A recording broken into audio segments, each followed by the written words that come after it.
Qué bueno que podemos estar de nuevo en nuestra casa. Estuvimos una semana afuera, los que no saben, aunque yo sé que casi todos saben ya. Estuvimos viajando a Bogotá, Colombia. Fuimos a un seminario, a un congreso, el congreso de avivamiento, y tuvimos un tiempo hermoso con la pastora. El domingo vamos a tratar de compartir un poco de la vivencia. Y hermano, buscamos ser renovados, ¿verdad? Necesitamos, nosotros los pastores a veces damos y damos y damos, y a veces también necesitamos, ¿verdad? Tenemos que cargar la batería. Tuvimos un tiempo hermoso, fueron 3 días metidos ahí en la presencia del Señor, y recibimos la administración, ¿verdad? Obviamente uno quiere quedarse ahí en ese río, ¿verdad?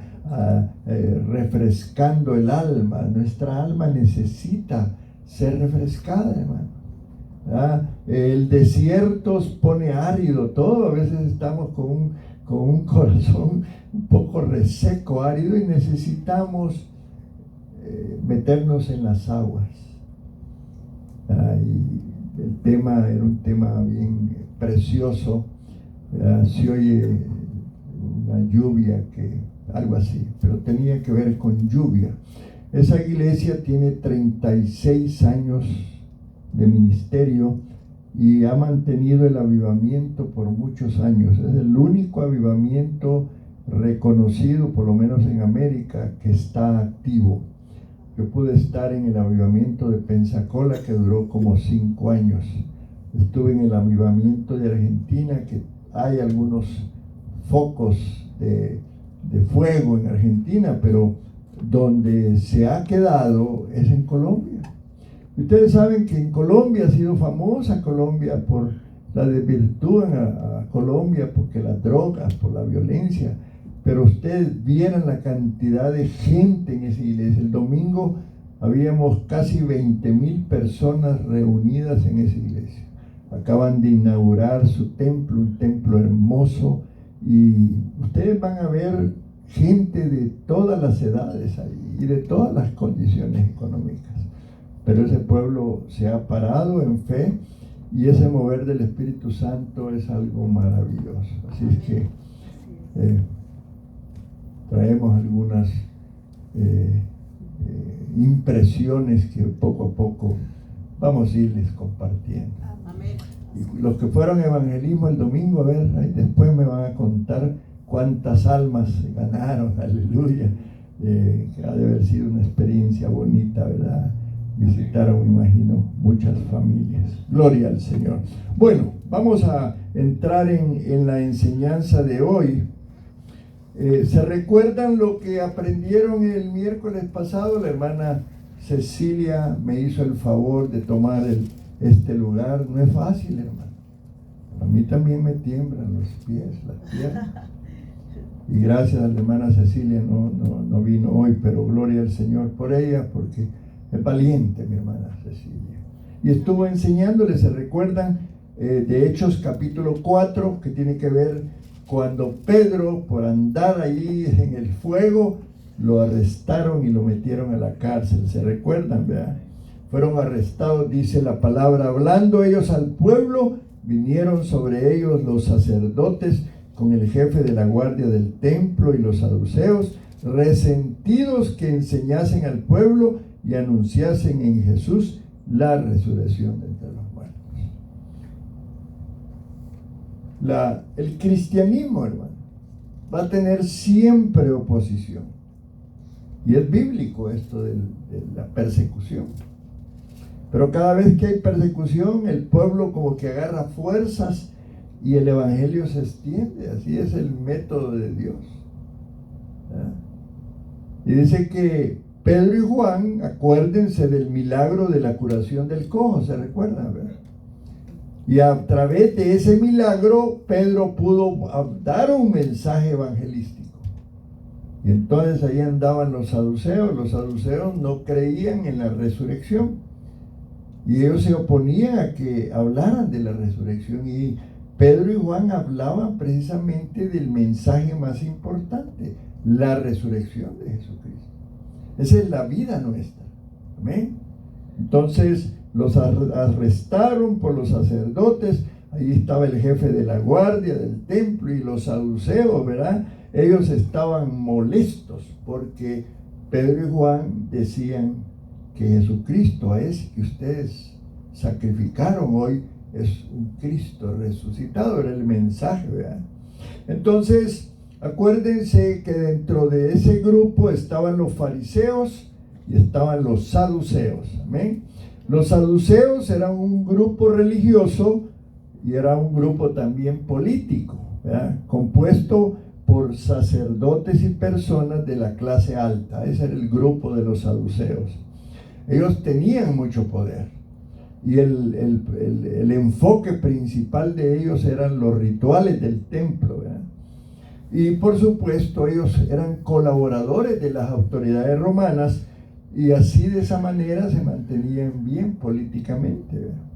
Ahora, ¿por qué ellos no creían en la resurrección? Porque este ha sido un tema de todo el tiempo.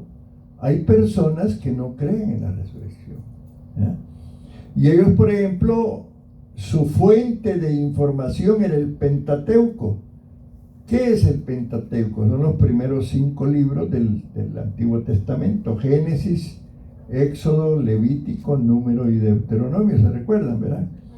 Entonces, ellos, su autoridad en cuanto a la palabra era el Pentateuco, ¿verdad? Y cualquier otro libro que hubiera o cualquier otra fuente de información la rechazaban, ¿verdad?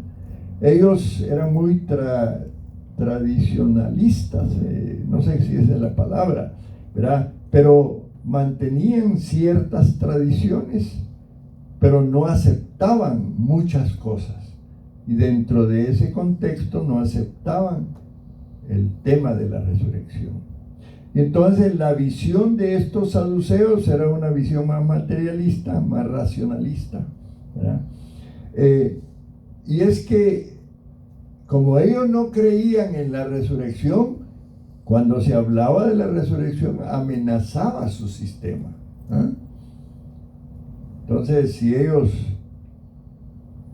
pues el que hablaba de la resurrección amenazaba su estatus político, ¿verdad?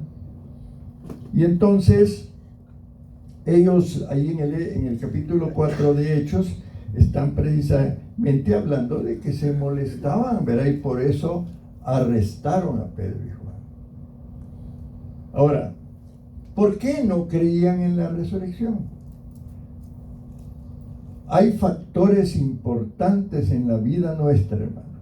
A lo mejor tú hubo una enseñanza que te la dieron de niño y la creíste y te hiciste orgulloso de conocer eso, pero no sabías tú que a lo mejor esa enseñanza no era correcta, ¿verdad? Nosotros venimos de una iglesia tradicional donde nos enseñaron un montón de cosas que no eran bíblicas, pero como la Biblia no se leía en la iglesia tradicional, sino que era un tesoro de solo los sacerdotes, por así decir, entonces el creyente regular desconocía la palabra.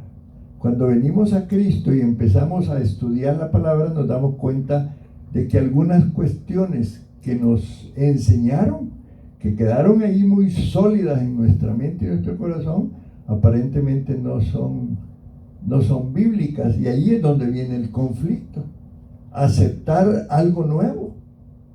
Por eso la gran batalla que tuvo Jesús con los judíos fue precisamente que eran tradicionalistas y guardaban su tradición, guardaban algunos aspectos que ellos consideraban que era la verdad de ellos. Entonces había un orgullo espiritual, ¿eh? Ellos creían que lo que ellos decían de que no existía la resurrección era una verdad real. Amén. Y por el otro lado había un interés político, ¿verdad? Un interés económico. Ellos estaban cerca de los líderes romanos y se codeaban con gente de recursos, ¿verdad? Entonces ellos querían mantener ese estatus, ¿verdad?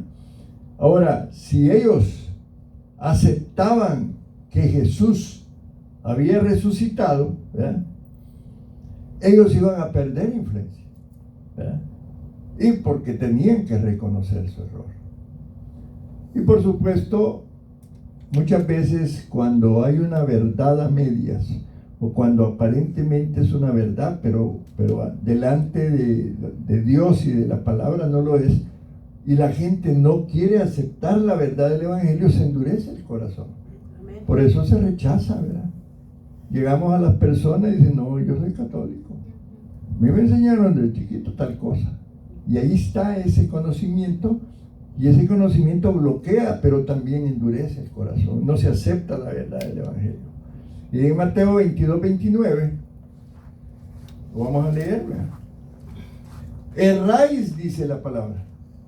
Erráis ignorando las Escrituras y el poder de Dios, la palabra de Jesús. Ya lo dice en Mateo 22, 29, usted lo puede ver proyectado.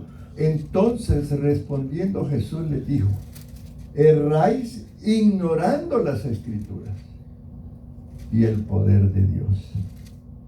Ahora, pero por ejemplo, el otro grupo religioso eran los fariseos. Y aquí viene el contraste. Ellos sí creían en la resurrección. ¿Por qué razón?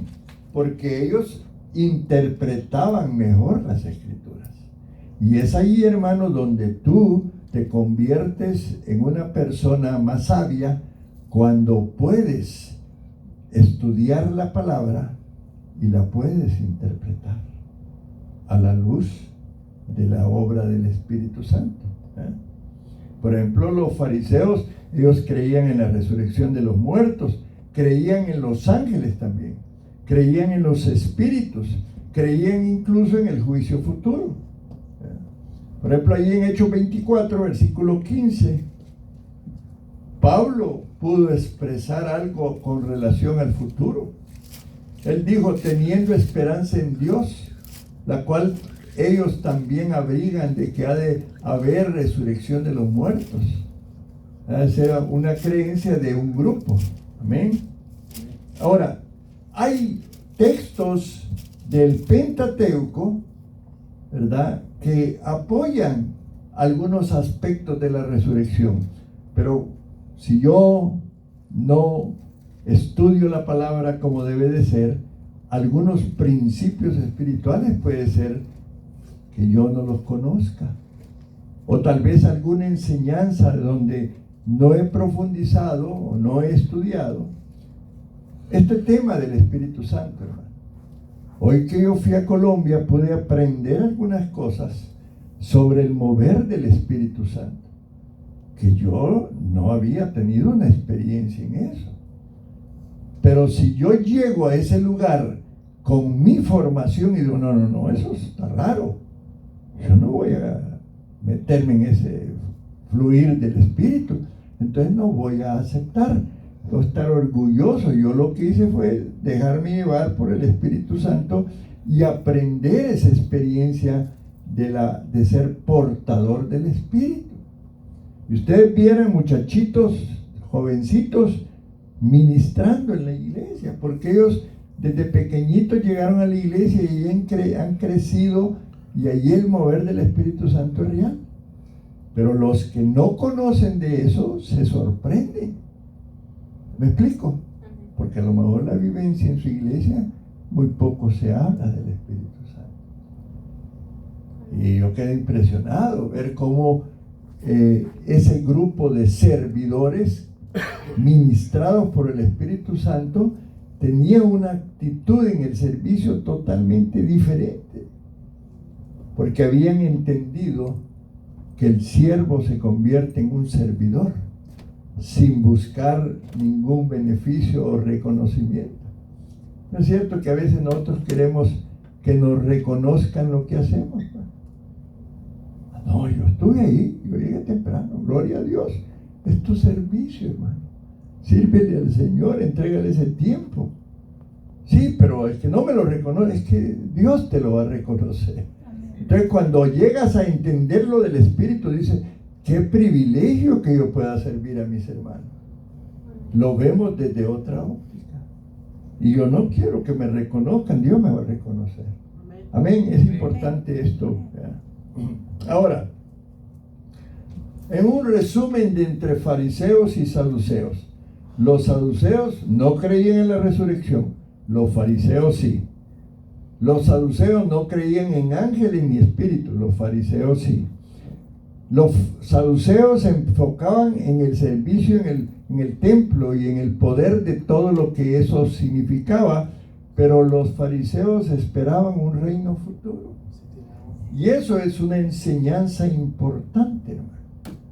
Yo estoy esperando que Cristo venga, ¿no? Que eso va a ser la culminación de esta vida cristiana. En el proceso posiblemente voy a tener algunas dificultades, pero debo de aprender a vivir como cristiano, con todas las tentaciones y las situaciones que se viven. No importa cómo hayas comenzado, sino cómo finalizas tu vida cristiana. Eso es lo importante. Y en el proceso vamos a cometer errores, pero tenemos un Dios, hermano, misericordioso, un Dios restaurador. Lo único que quiere Dios es que confesemos lo que hemos hecho, pues. Si confesamos nuestros pecados, dice, Dios es fiel y justo para perdonar nuestros pecados y limpiarnos de toda maldad.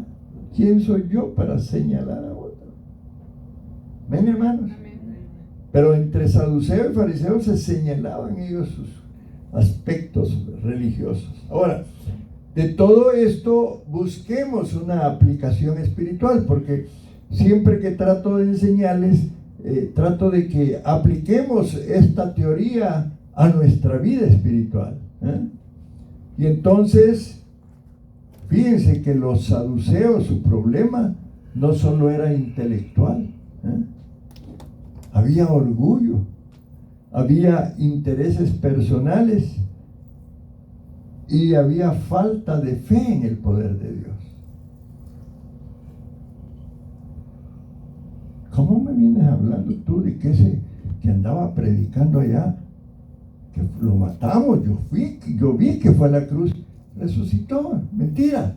Esa era la posición de él, porque no existe la resurrección. Fariseo fue diferente. Pablo era fariseo y se convirtió. Había otros hombres por ahí ¿verdad?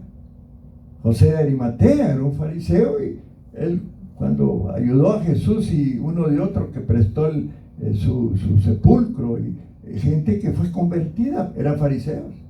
Tuvieron un encuentro personal con Jesucristo. Pero los saduceos en ese momento perseguían la iglesia. Pero quiero decirte, hermano, que a pesar de la oposición, muchos creyeron el Evangelio.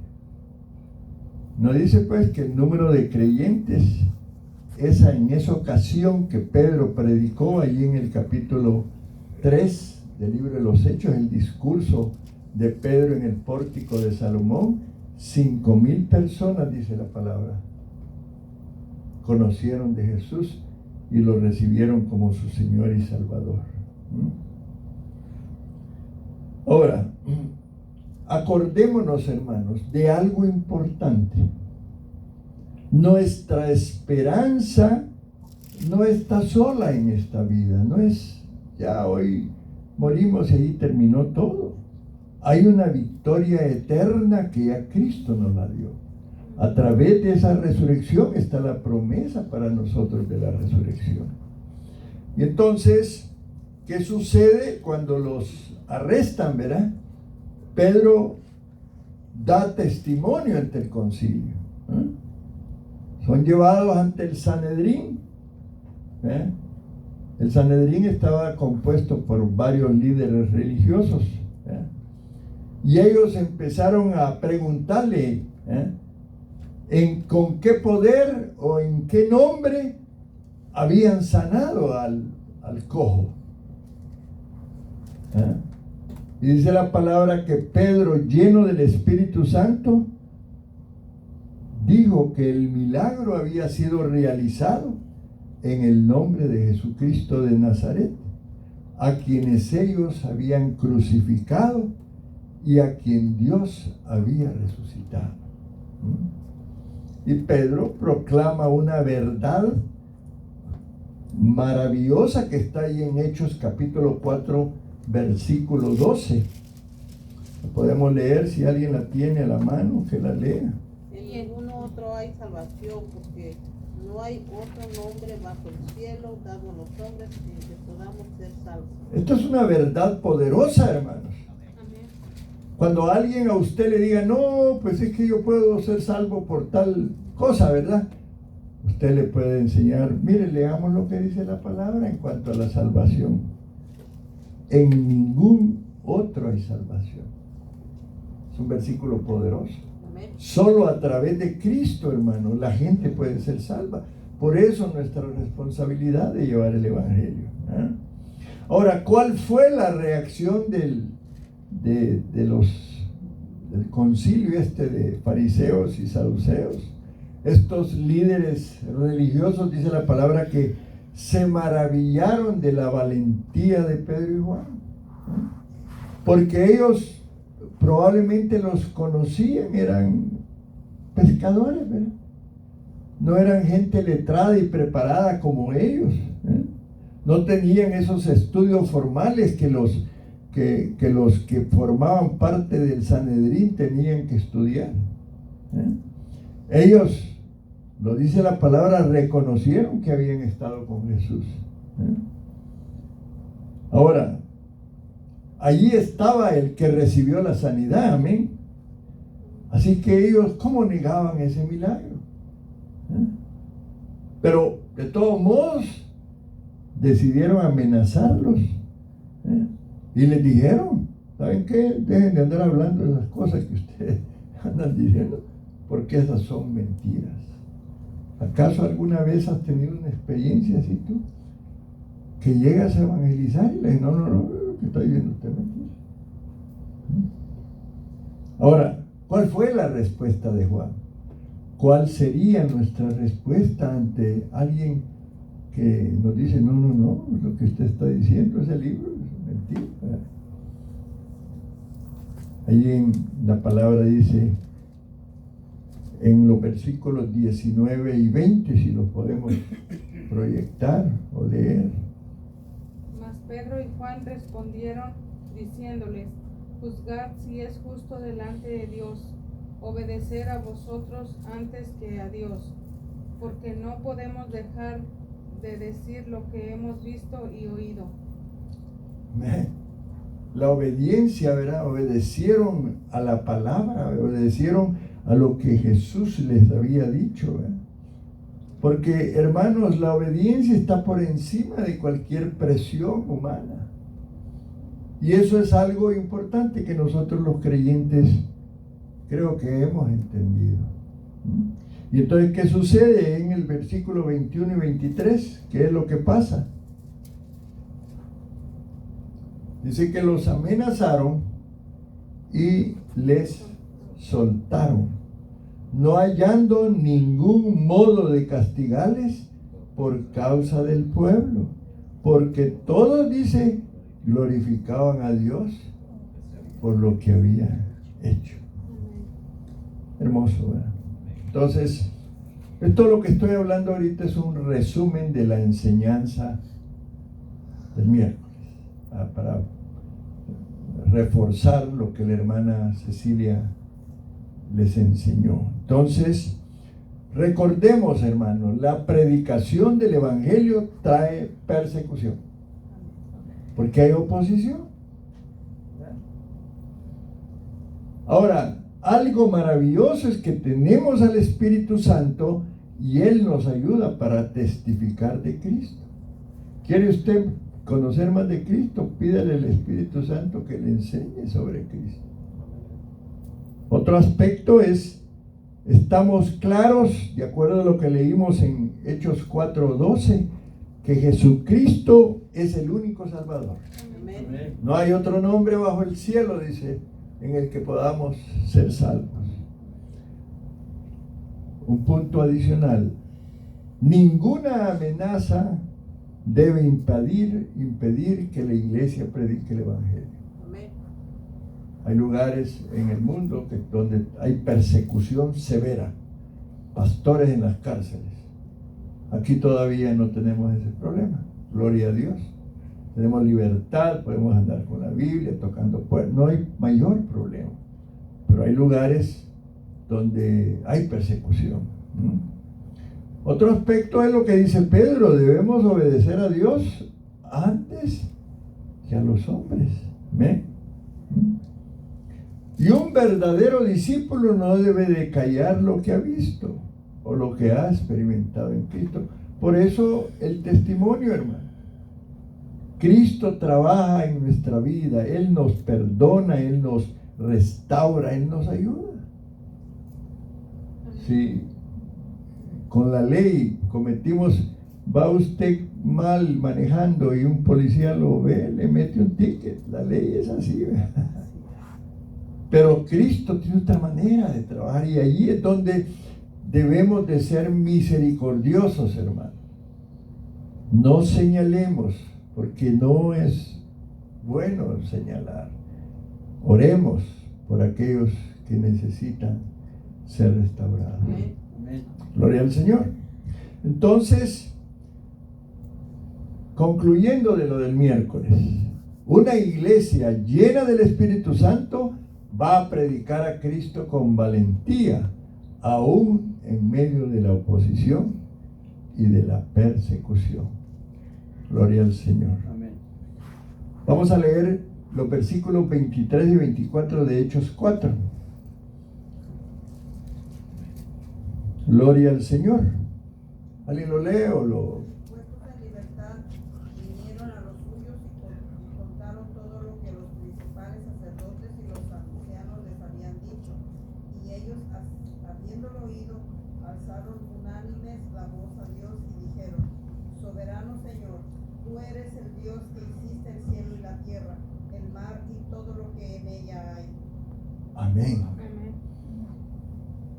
Al ser puestos en libertad, vinieron a los suyos y contaron todo lo que los principales sacerdotes y los ancianos le habían dicho. Y dice que ellos, al oírlo, miren esta expresión, alzaron unánimes la voz a Dios y dijeron: qué poderosa esta expresión, soberano Señor. Claro de que Cristo era Dios. ¿Ven, hermanos? Amén. Hay algunos grupos religiosos que no creen que Cristo es Dios. Creen que es un ángel. ¿Entiendes? Como algunos que no creen en el Espíritu Santo como persona o como Dios. Dicen, es una fuerza. Pero acá, la iglesia primitiva, es importante entender la actitud de la iglesia primitiva. Esa obra del Espíritu Santo llegó a cambiar los corazones de las personas. Por eso, hermano, hoy que fuimos a Colombia, yo le dije al Señor: yo voy, Señor, pero quiero recibir una experiencia tuya. Y esa debe ser nuestra actitud. Amén. Esa debe ser. Porque necesitamos todo que nuestros corazones sean cambiados, hermano, de todo. Aquí no hay excepción. Yo digo una palabrita que todos tenemos cola que nos pise, ¿verdad? Porque la realidad es que necesitamos, miren, la iglesia primitiva tenía una actitud tremenda, hermano. Y quiero concentrarme en eso, esa oración poderosa, reconociendo a Cristo como Dios. Y qué lindo, dice: alzaron unánimemente la voz a Dios. Soberano Señor, tú eres el Creador. Aleluya. Estamos conscientes de que Cristo es Dios, hermano, que Él es un soberano Señor, que Él es el creador de todas las cosas. Es un concepto importante, ¿no? ¿Estamos seguros de eso? Amén, ¿verdad? Estamos seguros, pero me surge la pregunta porque los tiempos en que vivimos en algunos lugares dudamos incluso del poder de la iglesia. Pero la iglesia primitiva estaba tan empoderada que pasaron tantas situaciones hermosas, ¿verdad? Hay algunas convicciones básicas que la iglesia actual ha perdido, ¿no? Por ejemplo, el descuido de la vida auténtica de oración que ellos sí tenían. La pérdida de ese poder espiritual. Estuvimos en 2 iglesias en Colombia. Una que ustedes saben que me gusta, que es la del doctor Corson, en su presencia. Allí estuvimos un día, estuvimos toda una tarde, tuvimos una experiencia preciosa. Una persona que había llegado allí buscando de Dios, nos encontró a nosotros, hermano. Entonces nos acercamos allí porque compré unos libros, un material para la iglesia, y nos fuimos a revisarlo ahí con la pastora y nos sentamos en una salita, y ahí estaba el Señor, y cuando me vio con los libros me preguntó, un hombre necesitado que llegó allí, y nosotros extraños también, ¿verdad? Y comenzamos una conversación que fueron como 2 horas, ¿verdad? Estuvimos allí y empezó Dios a trabajar en la vida de él. Y nosotros nos preguntamos, Señor, pero tuvimos que venir nosotros desde Dallas para que él tuviera esta experiencia. Si aquí en esta iglesia la pudo haber encontrado, pero cómo Dios trabaja de una manera bien particular. Amén. Y ahí pues nos mantuvimos una experiencia linda con este señor, un hombre necesitado de Dios, que había llegado a ese lugar porque andaba buscando respuestas. ¿Me entienden? Así trabaja el Espíritu Santo. Entonces, sin embargo, les decía que hay todavía iglesias donde la metodología es lo más importante. Métodos para trabajar con la gente. Decía el pastor Rodríguez, no dejen que el Espíritu Santo trabaje con la gente. ¿Me entiendes? Porque a veces nosotros los pastores tenemos tendencias a buscar metodología, a buscar recursos, luces, cámara, acción. Pero el Espíritu Santo tiene otra metodología. Y con la iglesia primitiva estaba trabajando de una manera especial. Amén, hermanos. ¿Están agarrando la idea? Amén. La iglesia primitiva estaba segura de que Jesús era Dios. Dice Hechos 4, 25 al 26. Y miren, aquí hay una combinación. Hechos 4, 25, 26 se dicen las mismas palabras que el Salmo 2, 1 y 2. Alguien que busque Salmo 2, 1 y 2 y otro que lea ya Hechos 4, 25 y 26. A ver. Que por la boca de David, tu siervo, dijiste, ¿por qué se motivan la gente y los pueblos piensan cosas vanas? 26. Los reyes de la tierra y los príncipes se juntaron en uno contra el Señor y contra su Cristo. A ver, Salmo 2, ¿quién lo tiene? 1 y 2. Abusados, hermanitos, busquemos la palabra. Gloria al Señor. ¿Por qué se amotinan las gentes y Amén. los pueblos piensan en cosas vanas? Se levantarán los reyes de la tierra y príncipes consultarán unidos contra Jehová y contra su ungido, diciendo,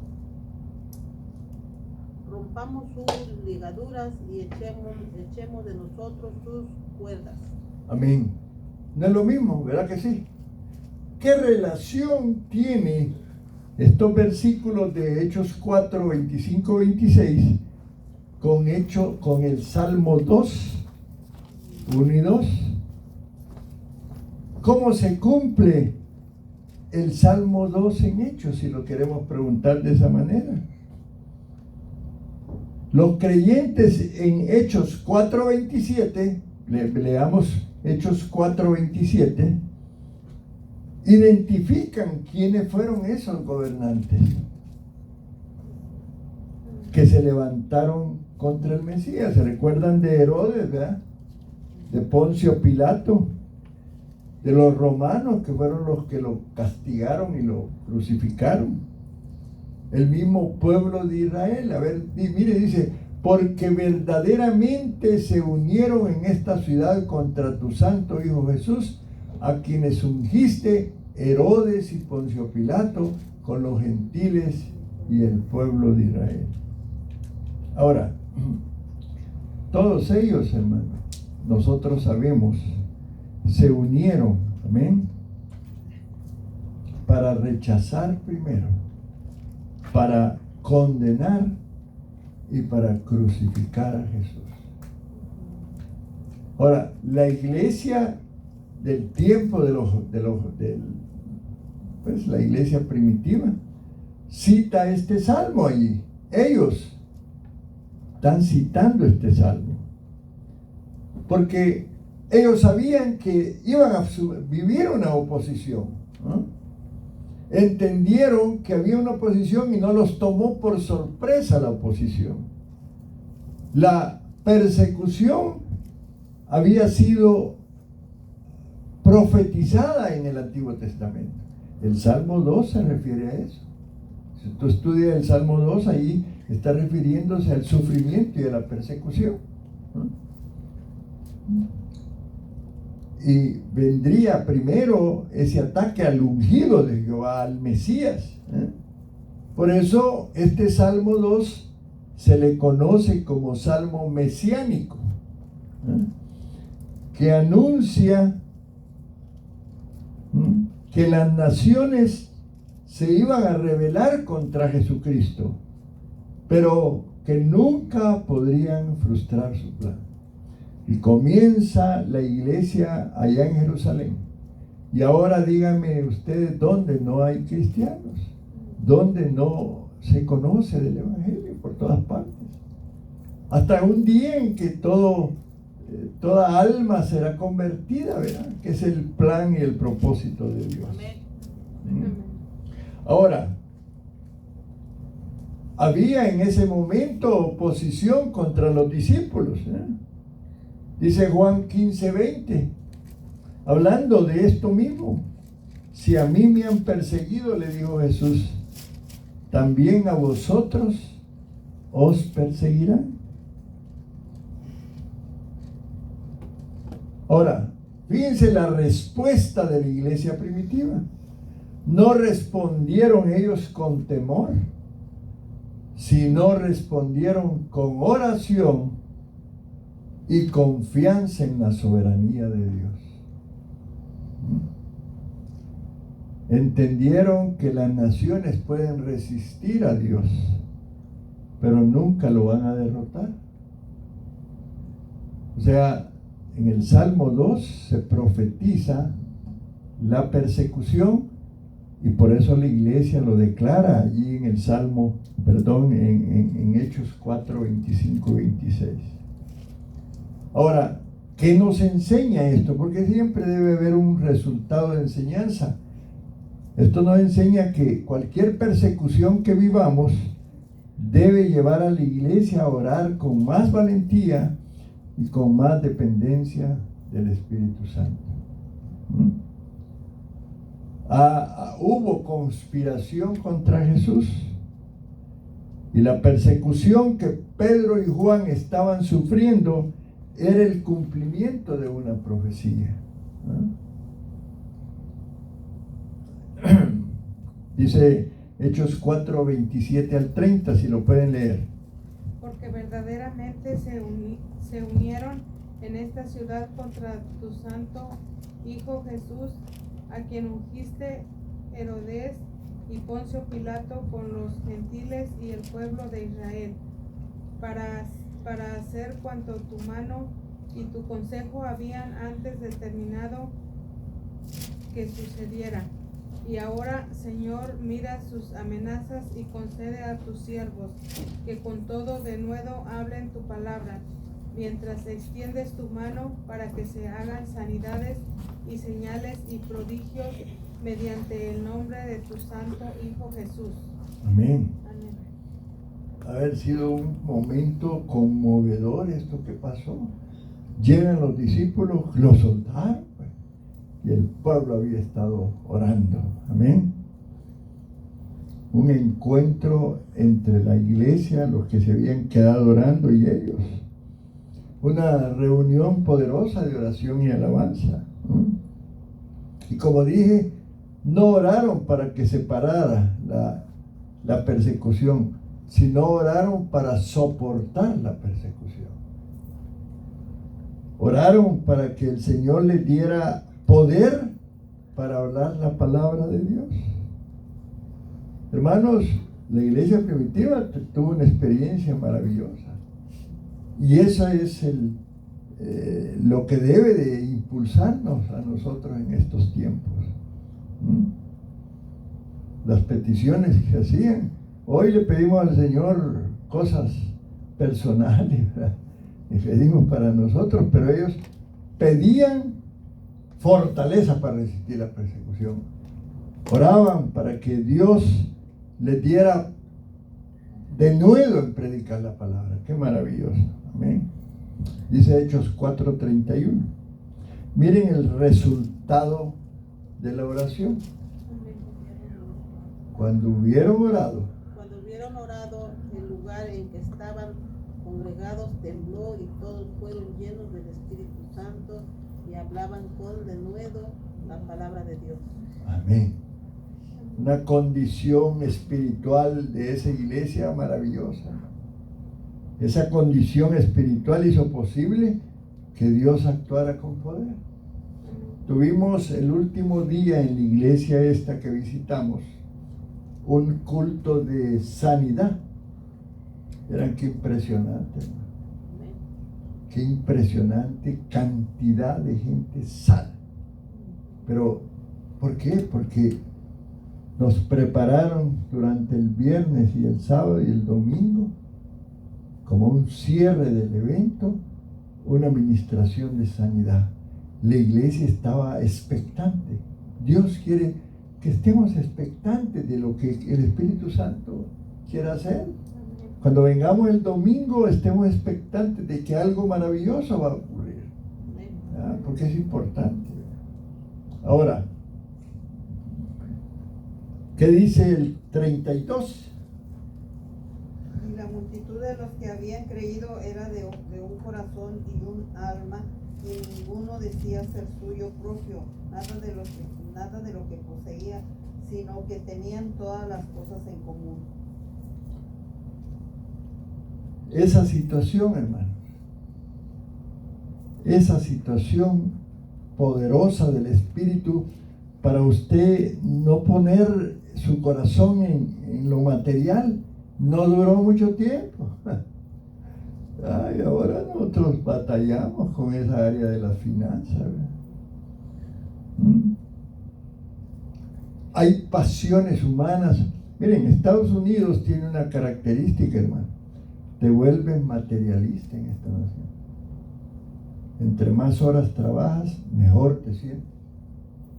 Entre más ganas dinero, mejor te sientes. Se vuelve una pasión. Pero Dios quiere que tengamos pasión de otra manera, ¿verdad? Y la iglesia le dio pasión para bendecir a otros. ¿No lo dice ahí, pues? Ninguno decía ser suyo propio lo que poseía. Porque al final del camino, hermanos, todo lo que tenemos, Dios nos lo ha dado. Y ese trabajo que hoy tienes, mañana te lo pueden quitar. La pasión debe ser otro enfoque, ¿verdad? Yo sé que es un tema que no queremos oír hablar de él, pero es la palabra. Yo estoy hablando de él porque ahí lo dice, ¿eh? Y bueno, y se vuelve a hacer énfasis en la resurrección, allí en Hechos 4, 34 al 37, voy a leerlo, yo dice, así que no había entre ellos ningún necesitado. Miren qué poderoso, porque todos los que poseían heredades o casas, la vendían y traían el producto de lo vendido y lo ponían a los pies de los apóstoles. Y se repartía cada uno según su necesidad. ¡Wow! Entonces José, a quien los apóstoles pusieron por sobrenombre Bernabé, que significa hijo de consolación, levita natural de Chipre, vendió una heredad que tenía y trajo el producto de la venta y lo puso a los pies de los apóstoles. Qué hermoso. Entonces, esa era la condición espiritual de la iglesia de ese tiempo. Un corazón desprendido. Obra del Espíritu Santo. Quiero hablarles de esta visita que hicimos a Colombia. Cuando yo agarraba $20 y lo cambiaba por pesos colombianos, por cada dólar me daban 3,500 pesos. Se hacía un montón de dinero, ¿eh? Y que hablaban de 40,000, 50,000, ¿verdad? Porque la moneda se multiplica el cambio del dólar. Entonces agarraba un taxi y te cobraba, ponele 20,000, ¿verdad? Pesos. 20,000, pues sí, pero redúcelo a dólar, ¿verdad? 20,000 entre 3,500, ¿cuánto es? $4 o $5. Un taxista te cobraba eso. Y esa gente de esa congregación era gente humilde. Tú la veías. Tuvimos la oportunidad de sentarnos porque salíamos a tomar el refresco del aire o los baños y nos encontramos con una muchacha, ¿te recuerdas? Nos sentamos con ella y hicimos plática. Una mujer que tenía como 14 o 13 años congregándose ahí. Mujer humilde, trabajadora. Pero tenía una convicción profunda de darle al Señor lo que le correspondía. Y lo hablaba de una manera maravillosa. Entonces ella nos conectó con el área donde estaban los sugieres. Un lugar donde ellos estaban para prepararse para el servicio, y ahí tenían su cafecito, ¿me entienden? Y entonces nos llevaron ahí. ¿Cómo nos recibieron esa gente de nosotros? Y Dios permitió que, ustedes saben, Dios trabaja de una manera que me quedo sorprendido. Nosotros somos unos pastorcitos, ¿verdad? Una iglesia en Alvarado que no somos apóstoles ni profetas, ¿verdad? Pero conocimos en la iglesia el primer día a una líder de la iglesia. Y hicimos amistad con ella, y cuando ya nos despedíamos, nos dio una de esas badge que le llaman, de, ¿cómo le dicen? Cuando VIP. Así que nosotros, hermanos, al igual que otros pastorones que estaban ahí, teníamos acceso a los primeros lugares ahí en la iglesia, porque los primeros lugares para estar cerca del altar. Nosotros no andábamos buscando eso, ¿verdad? Pero Dios aún de esa manera trabajó con nosotros. Pues esta señora nos llevó donde estaban los sugieres. Qué amor de gente, ¿verdad? Gente humilde así como nosotros, ¿verdad? Pero entregadas a Dios y entregadas al servicio y entrenados de una manera tan hermosa, hermanos. Pero no sé qué impresión tengas tú de los colombianos, pero nosotros aprendimos que el colombiano es bien amistoso, trata bien, era gente linda. Tuvimos esa experiencia por la condición de la iglesia, porque por años allí han ministrado al Espíritu Santo y ha sido la obra del Espíritu Santo en cada persona, teniendo su experiencia, su trato con el Espíritu Santo, que era lo que pasaba con la iglesia primitiva. Por eso se dieron estas cuestiones de que la gente decía, sí tengo, pero lo voy a donar. Y aquí está hablando de un personaje que se llamaba José, ¿verdad? Ya lo leímos. Ahora, es importante que nosotros valoremos lo que la iglesia primitiva reflejaba por la obra del Espíritu Santo, y que nosotros entendamos que eso es lo que Dios quiere, que seamos desprendidos, ¿verdad? Y entonces, ahora, qué importante es, ¿verdad? El hecho de lo que pasó. Pero eso, hermano, no duró mucho tiempo, porque les hablaba yo, ¿verdad? De una cosa es un alto nivel espiritual y otra cosa es lo que pudiera suceder en nuestras vidas, ¿verdad? Ahora tenemos que aprender a tener una relación con el Espíritu Santo. Y aquí la palabra de Dios habla de José o Bernabé, ahí en el capítulo 4 de Hechos, versículos 34 al 37. Allí José estaba en medio de una iglesia llena del Espíritu Santo. Era una iglesia, hermanos, generosa, comprometida con las necesidades de los demás. ¿No dice el versículo 34, pues? No había entre ellos ningún necesitado. Y este es un resultado, hermanos, de la llenura del Espíritu Santo. Y dice en el versículo 31, dice: cuando hubieron orado, dice, el lugar en que estaban congregados tembló, y todos fueron llenos del Espíritu Santo y hablaban con denuedo la palabra de Dios. Eso es llenura del Espíritu Santo. Pero esta llenura hacía que ellos también predicaran con poder. Pero cuando estaban compartiendo juntos, ellos vivían en amor, en unidad y en generosidad. Nosotros fuimos testigos de ese comportamiento de esta iglesia donde fuimos. Yo le decía a la pastora, ojalá pudiéramos hacer un grupo y ir y pasar un tiempo allá para aprender la vivencia de esta iglesia. Y ojalá el próximo año que hagan otro evento podamos animarnos a ir y tener esa experiencia. Es una experiencia maravillosa. Ahora, cuando dice en el versículo 34, no había entre ellos ningún necesitado, no quiere decir que esa gente de la iglesia primitiva eran ricos. Había un espíritu puesto por el Espíritu Santo que permitió que todos juntos velaran por las necesidades de todos, de tal manera que sus necesidades eran suplidas. Y era tan grande esa generosidad que nadie era abandonado en su necesidad. Porque un principio bíblico que Dios nos enseña, que está ahí en Mateo 22:39, tiene que ver con el amor al prójimo. Ama a tu prójimo como a ti mismo. Ahora, ¿qué aplicación podemos sacar de esto último que hemos hablado? Hermano, una iglesia llena del Espíritu Santo va a preocuparse por las necesidades de los demás.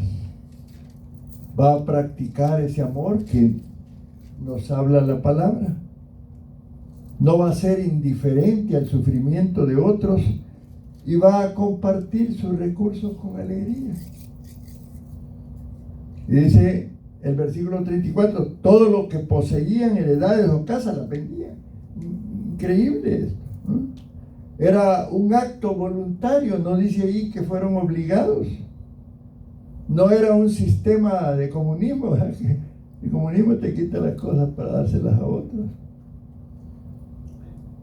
Aquí, hermanos, había un corazón desprendido, dispuesto a compartir. Porque hay que entender que lo que poseemos no es de nosotros, hermano. Hoy me muero y ¿qué me llevo? Me pueden poner en la caja desnudo y llevarme nada. A veces te ponen el último trajecito que compraste y los zapatos. Ahí te arreglan bien, pero... Dice la palabra en Salmo 24:1, de Jehová es la tierra y su plenitud. Busquemos la llenura del Espíritu Santo, hermano, para que Él transforme nuestra relación con el dinero y con lo que tenemos. Porque el amor al dinero es algo peligroso.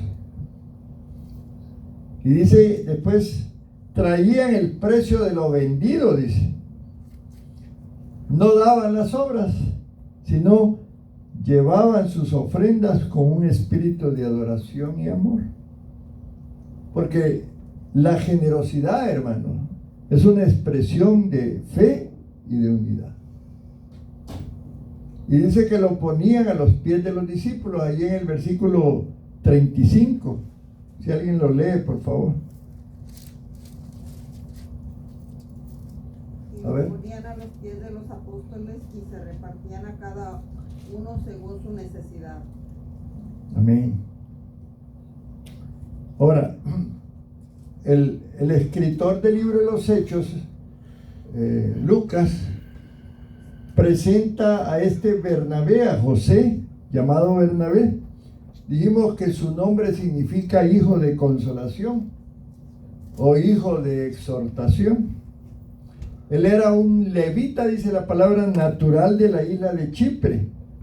Dice que él vendió su heredad. Dice que llevó todo el valor que recibió, se lo entregó a los apóstoles. Ahora, ¿por qué Lucas dice esto? Porque este hombre se convirtió en un ejemplo, la gente lo vio. Un ejemplo de generosidad, un ejemplo de humildad, de servicio, de sensibilidad a las necesidades de los demás. Y este Bernabé después se convirtió en un colaborador íntimo de Pablo, ¿verdad? Allá en los viajes misioneros. Entonces hay algunos principios que tomamos nosotros de estos versículos que hemos estudiado. Una cosa que yo estoy convencido es que la llenura del Espíritu Santo produce generosidad. Otra cosa es que los bienes materiales Dios los puede usar para el servicio y para beneficio de otros. Un aspecto también importante es que nosotros como iglesia, hermano, debemos de cuidar de aquellos que necesitan. Y por eso debería de haber en cada iglesia un ministerio de misericordia. Nosotros no tenemos ese ministerio. Ahora, Dios va a usar personas generosas para bendecir. Y aquí tenemos algunos hermanos que son generosos. Y damos gracias a Dios por sus vidas. Y los animo a que tomemos esta palabra y la meditemos. Amén, hermanos. Entonces, cuando el Espíritu Santo llena una iglesia, no solamente hay poder para predicar, amén, sino también para dar amor, para ser generosos, para cuidar de los demás. Entonces eso es parte de lo que es el capítulo 4. Y pasaríamos al capítulo 5. Todavía tengo algunos minutitos antes de las 9. ¿Cómo va el partido de Estados Unidos? ¿Quién va a ganar? Allá en esta iglesia algo característico, el día antes del partido de Colombia, la gente la pusieron a orar para que ganara. Porque son fanáticos. Me decían, no, pues el fútbol también es importante. Bueno, les cuento. Ahora, acá vamos a ver lo contrario a lo que fue José o lo que fue este personaje de que hemos hablado. Allí está hablando de una cosa diferente, hermano. Está hablando de Ananías y Zafira. Creo que todos hemos oído hablar de estos personajes. Le llaman a este punto de lo que ellos hicieron una defección, o sea, una apostasía de la fe. Porque ellos le mintieron al Espíritu Santo. Y es lo que dice la palabra. Cierto hombre llamado Ananías, con Zafira su mujer, vendió una heredad.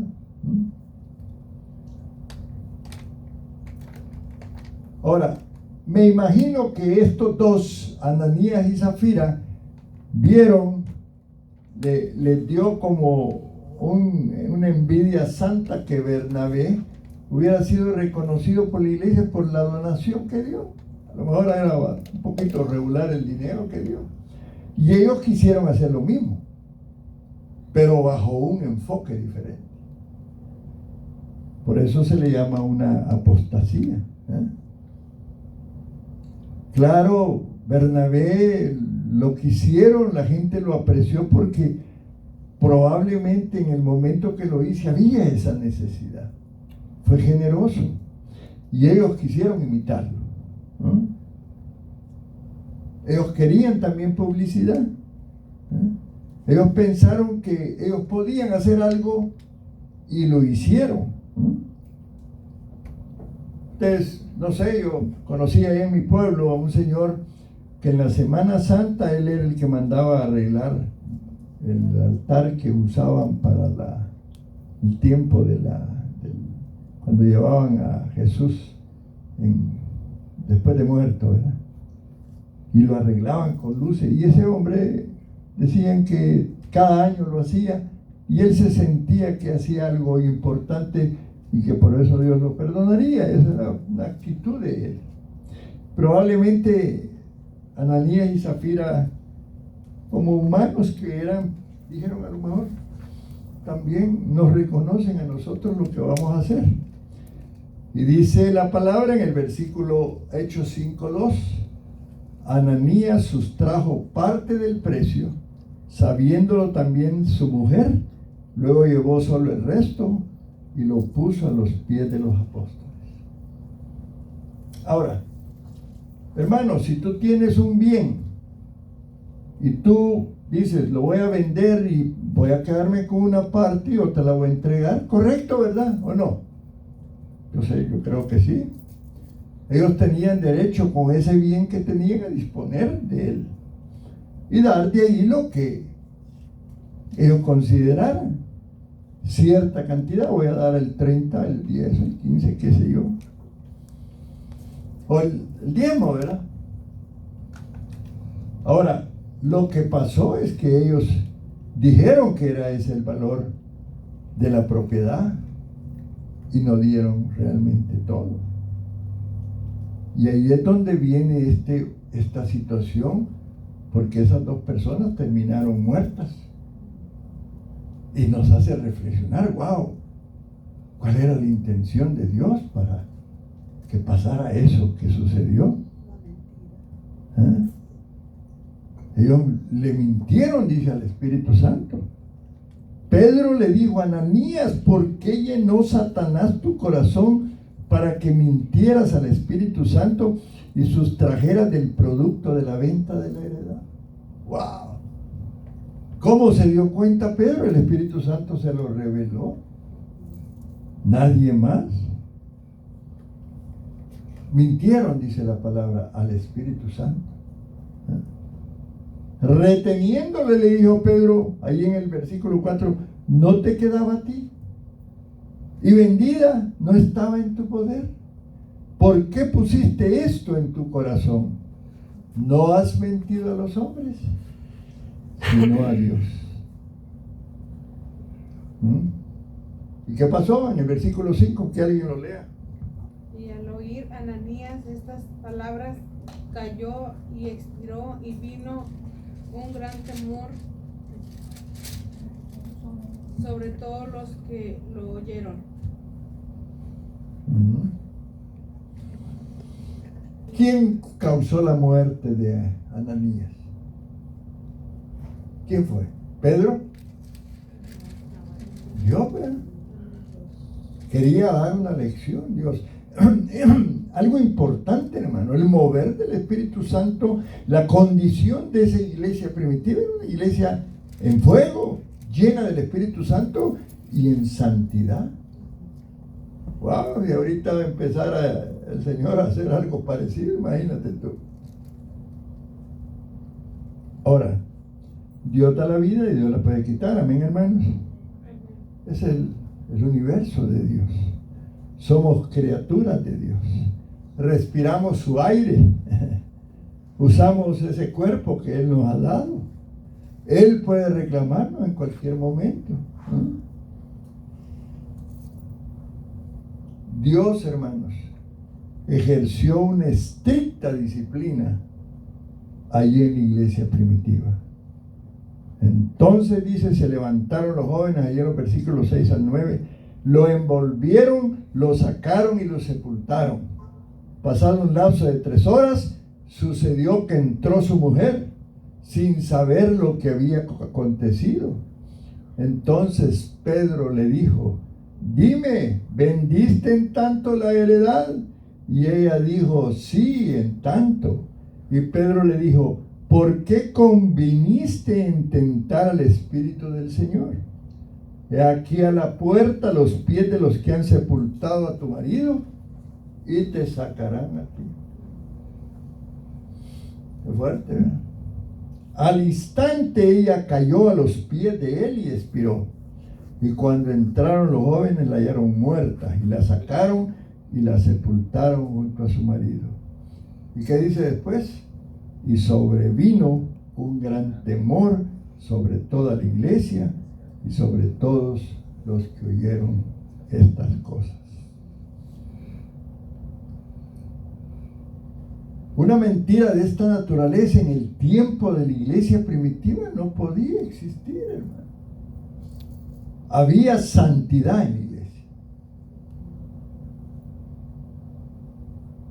Ellos eran salvos, pero le mintieron al Espíritu Santo y el Señor los removió de la congregación. ¿No? Ellos cometieron un pecado de muerte, dice, ¿verdad? Allí en 1 de Juan 5:16. Miren qué interesante esta porción. Si alguno ve su hermano cometer pecado que no sea de muerte, pedirá y Dios le dará vida. Esto es para los que cometen pecado que no sea de muerte. Hay pecado de muerte por el cual yo no digo que se pida. Y es un versículo que puede llevar a varios puntos de vista. ¿Ya? Ese pecado en la iglesia primitiva no podía cometerse. O deslealtad. Y por eso aplicó Dios una disciplina. Y eso causó un impacto en la iglesia que incluso cambió la situación de la iglesia, hermano. Cómo un pecado afecta a la iglesia. Entendámoslo así. Pastor, pero es una mentirita piadosa. En ese tiempo, bajo la condición de esa iglesia, no. Hoy, ahí andamos justificando nuestros pecados. No es cierto, hermano. No, si fue una murmuracióncita. La iglesia está pasando dificultades porque somos chismosos, murmuradores. Es un pecado grave, hermano, para el Espíritu Santo. Pero Él no está haciendo lo que hizo con Ananías y Zafira. Si no, cada rato estaría viniendo la ambulancia a recoger otro. Ay. Da risa, pero es una realidad. Ahora la iglesia vive en pecado. Y es un dolor para el Señor. Entonces, pero así es parte del estudio. Nos tocó estudiar esto del libro de los Hechos. Pero tiene que haber una reflexión. Siempre Dios nos enseña esto para que aprendamos, hermano. Que aún las mentiritas piadosas en el ambiente de la santidad de Dios no son aceptadas. Pero lo bueno de todo esto es que si reconocemos nuestros pecados y nos arrepentimos, ahí está la respuesta y la solución. Debe haber una convicción de que hicimos algo malo. Ellos no lo hicieron. Ellos le dijeron: ¿conveniste? ¿Lo diste en $5,000? Sí, en eso lo di. Me había dado en 10,000. ¿Me entienden? Ven la dimensión de cómo esa iglesia primitiva Dios exigía santidad. Tenemos como cristianos no buscar la apariencia, hermano, o dar la apariencia de que somos creyentes santos, una apariencia de espiritualidad. No busquemos el reconocimiento. Ananías y Zafira, eso fue lo que también los afectó. Habían visto a Bernabé. No, nosotros queremos ser reconocidos en la iglesia. Vamos a hacer esto. Parecieron generosos, pero no lo eran. Y esto algunos le llaman hipocresía espiritual. Mateo 6:1. Ya vamos a ir terminando, hermano. 2 minutos más. Guardaos de hacer vuestra justicia delante de los hombres para ser vistos de ellos. Amén. Las apariencias. ¿Por qué crees tú que fue tan severo este juicio? Dios estaba estableciendo principios fundamentales en la iglesia naciente. La iglesia debe caminar en la verdad. El Espíritu Santo no lo vamos a poder engañar. La hipocresía es peligrosa. El pecado oculto afecta a toda la comunidad de fe. Dios valora tu integridad. Toda esta enseñanza está hablando de varias cosas, incluso hablando de la ofrenda, hermano. La ofrenda debe nacer de un corazón que quiere dar. No queremos obligar a nadie a dar, sino quiero que aprendamos del Espíritu Santo. Amén. Yo hice algunas siembras importantes en este viaje por ustedes, pidiéndole al Señor ese avivamiento que yo pude experimentar en esa iglesia. Y hubo un acto especial y nosotros llevamos una ofrenda, no de la iglesia, sino nuestra.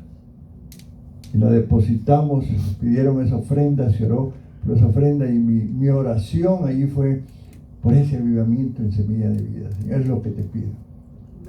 Amén. Cuando usted ofrende, saque un propósito de eso que va a dar.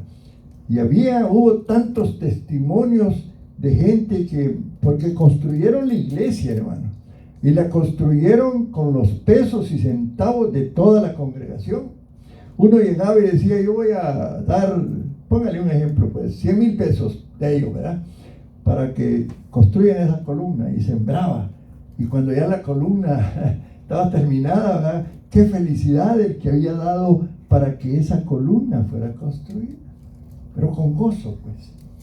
No demos porque nos sentimos presionados. Demos en agradecimiento y declaremos que esa siembra sirve para beneficio. ¿Entienden, hermanos? Amén. Y Hechos 5, 12 y 14. Terminamos ya.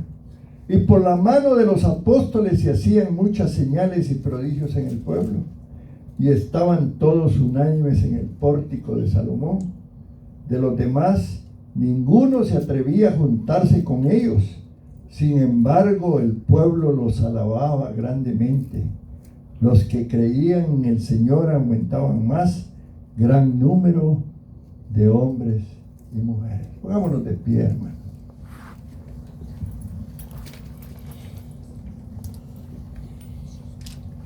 Había hombres como Pedro y Juan ejercitando los dones espirituales, esos dones apostólicos, hermano. Dones de sanidad, dones de milagros, dones de señales. Los apóstoles hicieron muchas señales entre los pueblos. Hubo disciplina también, una disciplina férrea que atemorizó, pero que también afectó la renovación espiritual. Amén, hermanos. Nuestra vida no es fácil ser cristiano. Vamos a caer, vamos a equivocarnos, pero levantémonos, porque tenemos un Dios restaurador. Un Dios que si confesamos nuestros pecados, Él es fiel y justo para perdonar nuestros pecados y limpiarnos de toda maldad. Amén. Gloria al Señor. Dice Hechos 5, 15 y 16. Sacaban, dice, los enfermos a las calles, los ponían en camas y camillas, para que al pasar Pedro, a lo menos su sombra cayera sobre alguno de ellos. Y aún de las ciudades vecinas, muchos venían a Jerusalén trayendo enfermos y atormentados de espíritus impuros, y todos eran sanados. Amén. Amén, amén. Ese era el poder de la iglesia primitiva, hermanos. Una evidencia maravillosa. Eso fui yo a querer conocerlo. ¿Y por qué no decirlo? A traerlo. Vamos a estar oyendo y aprendiendo a cantar la música que allá cantan. Y algunas cosas que el Espíritu Santo nos vaya diciendo que hagamos, las vamos a hacer. A lo mejor Dios va a traer algunos cambios, porque yo le pedí eso también. Cambios que se necesitan en la iglesia. Pero te quiero decir algo. Tenemos un Dios amoroso que te ama a ti, que me ama a mí, que debemos de confiar en Él. Pero dejemos que la visitación del Espíritu Santo sea un hecho en la iglesia. Vengamos expectantes todas las veces que vengamos a la iglesia. Y de esa manera vamos a convertirnos, como dijo el pastor, en portadores de la unción. Amén, hermanos. Gloria al Señor.